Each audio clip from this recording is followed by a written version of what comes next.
Hal yang pertama kali kalian lihat dari sebuah smartphone apa sih? Kalau gue pribadi, hal yang utama adalah performa. Iya, memang gue bukan pro mobile gamer, tapi ketika gue capek kerja, game bisa jadi salah satu opsi yang pas untuk ngilangin rasa suntuk. Oh ya, Oppo A15s ini menggunakan chipset Helio P35 yang memang bukan chipset terngebut yang pernah gue coba di kelas entry level. Tapi kalau dipakai game PUBG, bisa dapat settingan grafik balance dan medium.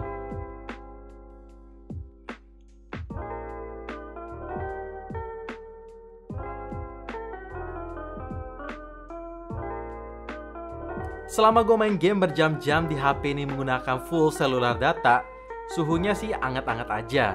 Konsistensi FPS ya cukup baik walaupun ada sedikit frame drop dan FPS-nya itu nggak nyentuh 30, hanya di 24, tapi masih cukup playable kok. Ketika gue nggak berhasil winner-winner chicken dinner, biasanya gue pindah ke game selanjutnya, yaitu Mobile Legends.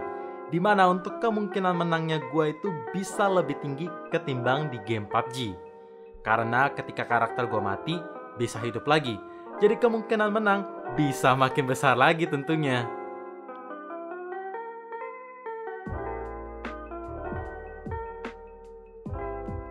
Kelebihan HP yang punya layar gede ketika dipakai main game kayak gini, tentunya itu enak, ada jarak, gak ketutup jari, dan konten yang bisa dilihat juga makin besar tentunya. Apalagi ketika gue udah bosen kalah, gue akan langsung pindah ke aplikasi YouTube buat cari hiburan lainnya yang bisa bangkitin semangat ketika udah capek kalah.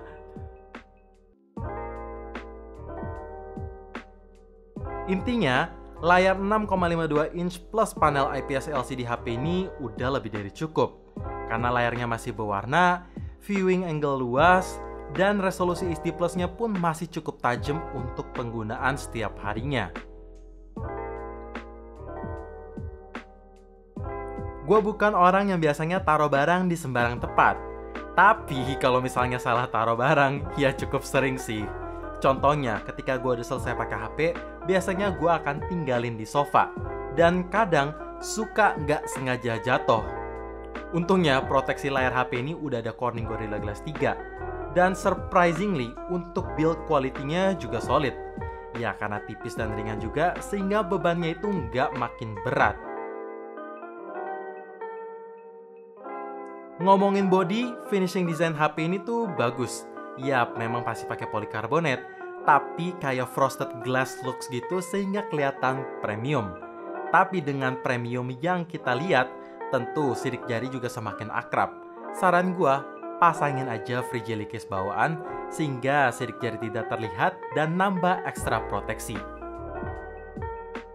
HP ini punya kapasitas baterai sebesar 4230 mAh yang terdengar kecil. Tapi setelah gue cobain secara langsung dengan pemakaian intens plus full cellular data, masih bisa bertahan seharian penuh kok. Cuman, satu yang disayangkan ketika kita ngomong nge-charge, belum support 18 watt fast charging, masih regular 10 watt aja. Jadi untuk pengisian daya ulang masih takes time, bisa nyentuh 2 jam, dan port chargernya belum menggunakan Type-C. Jadi sedikit rancu karena nggak bisa colok bolak-balik. Dalam segi fotografi, kamera belakang ada 3 lensa. Wide angle 13 megapiksel, depth sensor 2 megapiksel, dan macro lens 2 megapiksel. Untuk hasil foto secara keseluruhan menurut gua cukup bagus. Karena detail yang ditangkap masih tajam, warna bagus, shadow cukup berasa, dan untuk kondisi low light, hasil fotonya itu menurut gua masih kurang tajam dan warnanya itu sedikit pucat ketimbang di kondisi daylight. Tapi untungnya ada fitur night mode, sehingga detail bisa ngangkat dan cahaya bisa ngangkat. Walaupun menurut gua hasil night mode-nya itu masih bisa diimprove lagi, karena grain-nya berasa dan noise-nya jadi berasa. Ketika kalian mau mengabadikan momen, tentu perekaman videonya support 1080p 30fps yang hasil fotonya itu tidak stabil karena tidak tersedia stabilisasi apapun. Oh, ngomongin video, HP ini punya aplikasi Soloop. Jadi buat kalian yang pengen bikin animated photos, pengen bikin video ala-ala TikTok yang kekinian, tapi males ribet-ribet, tenang, tinggal select footage atau foto yang kalian capture menggunakan HP ini, nanti akan ada AI yang ngatur dan ngeditin buat kalian. Ngeditin yang gue maksud, ada efek yang udah termasuk, soundnya, stiker, pokoknya terima jadi aja. Kalaupun misalkan kalian tidak suka hasil yang dipilihkan AI, kalian bisa atur ulang stikernya, soundnya sesuai preferensi kalian kok.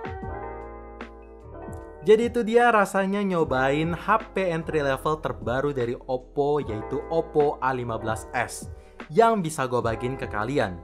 So let me know what you think in the comment section below. See you on the next video. Stay safe and stay healthy.